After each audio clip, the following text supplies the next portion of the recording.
Today we're reviewing a Blaxploitation movie. Okay, it's not Blaxploitation, but it does star Richard Pryor, so it kinda counts in my book. So we're reviewing Silver Streak from 1976, starring Gene Wilder also. You know, Willy Wonka. Heading to Chicago from Los Angeles, George Caldwell, played by Gene Wilder, is just trying to enjoy life. He meets a salesman named Bob Sweet, played by Ned Beatty, and a girl named Hilly Burns, played by Jill Clayburgh, and things seem almost perfect. That is until Hilly's boss, Professor Schreiner, a Rembrandt historian, falls on top of their window, but unfortunately Hilly doesn't believe him. George goes to the room where Schreiner is listed to be, but unfortunately he's met with two dudes who immediately throw him off the train. The fact he hasn't died after falling off from a vehicle moving 75 miles an hour is really something. After walking in the blistering heat, George finds a farmer who flies a plane because she has to deliver some milk out of town, and the town happens to have a station where the train is stopping. After boarding the train, George reunites with Jill and meets a dude named Roger Devereaux, played by Patrick McGoohan, and he says that everything was a misunderstanding.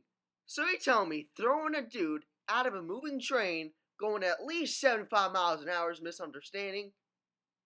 Sure. Okay.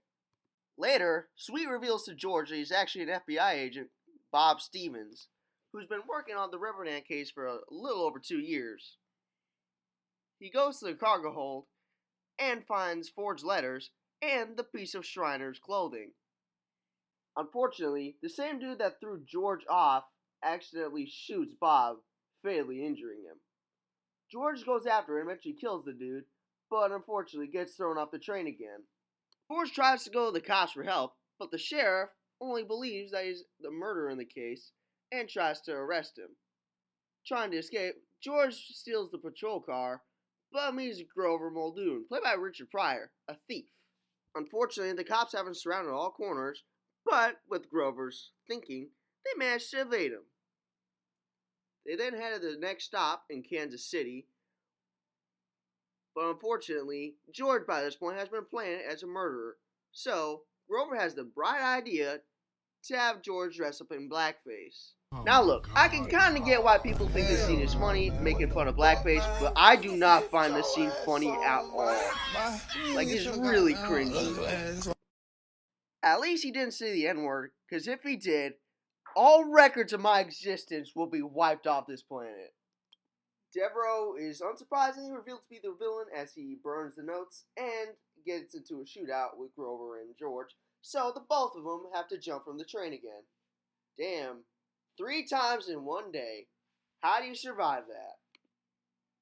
Grover and George let the cops know what's going on, and so they meet the train in the middle of I don't know where and get into a brief shootout. The train is hijacked, and so George and Grover climb back on, save Hilly, and try to stop the train. Unfortunately, Devereaux is decapitated, so the train can't be stopped.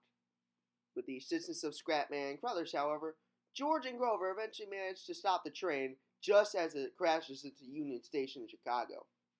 Grover drives off in a stolen car, while Hilly and George reunite and start their new relationship.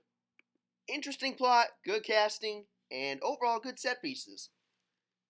Overall, I would have given this one a 9, but with the blackface scene, I gotta give it an 8.5. Hello, Chicago, hello. Got a drink to that? Yeah.